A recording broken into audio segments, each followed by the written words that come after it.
Start. हमने appeal के समर्थन में राज्य की ओर से विद्वान अपर सरकारी अधिवक्ता श्री S.K. पाल और इसके विपक्ष में प्रत्यार्थियों की ओर से श्री सत्येंद्र सिंह अधिवक्ता को सुना।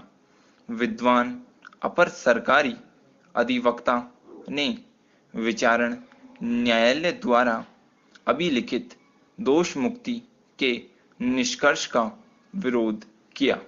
उन्होंने यह निवेदन किया कि घटना में कुल 5 व्यक्तियों को क्षतियां पहुंची है, जिनमें से 2 व्यक्तियों अर्थात अंबिका प्रसाद और छोटेलाल को बंदूक की गोली से क्षतियां पहुंची है। विद्वान अपर सरकारी अधिवक्ता के अनुसार इतिलाकर्ता पीतांबरलाल, जगन्नाथ, भुल्लन देवी और अंबिका प्रसाद ने प्रत्यक्षदर्शी साक्षी के रूप में तात्विक विशिष्टियों पर अभियोजन पक्ष कथन का समर्थन किया है, जिसको चिकित्सीय साक्ष्य द्वारा भी समर्थन मिलता है और इस प्रकार दोष मुक्ति का निष्कर्ष किसी भी तरह से न्यायोचित नहीं है। Paragraph change.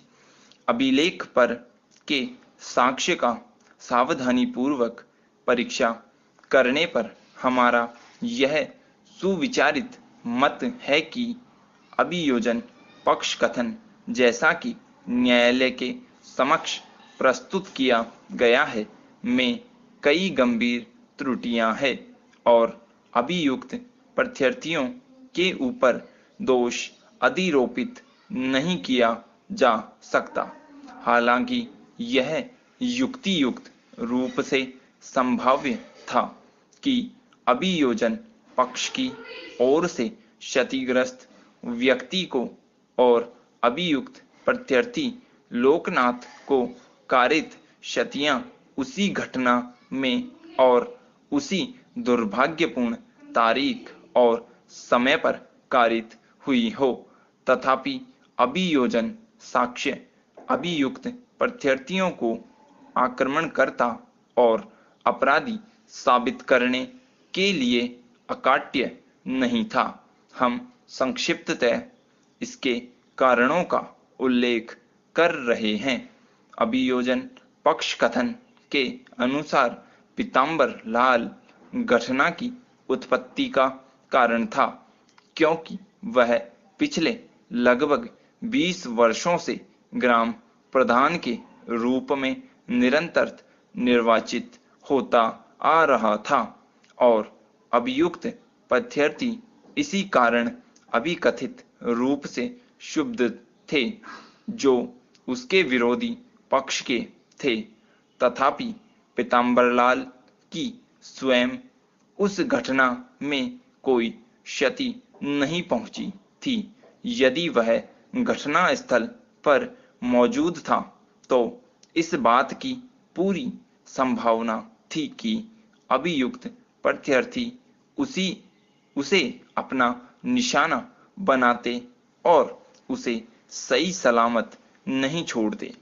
इतना ही नहीं, उसने यह भी बयान दिया है कि घटना लगभग 45 मिनट से 1 घंटे तक होती रही, किंतु अभियुक्त प्रत्यार्थियों में से किसी ने भी उस पर हमला करने का कोई प्रयास नहीं किया।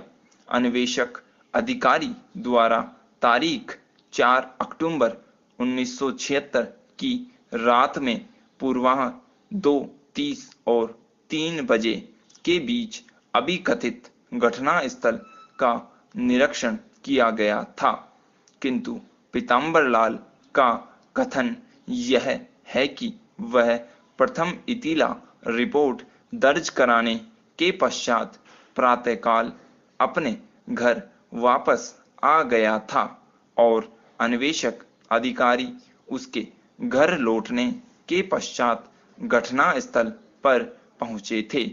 यह बात इस ओर संकेत करती है कि मानो उसने अपनी कल्पना के आधार पर कथन किया है और वह घटनास्थल पर किसी भी तरह से मौजूद नहीं था।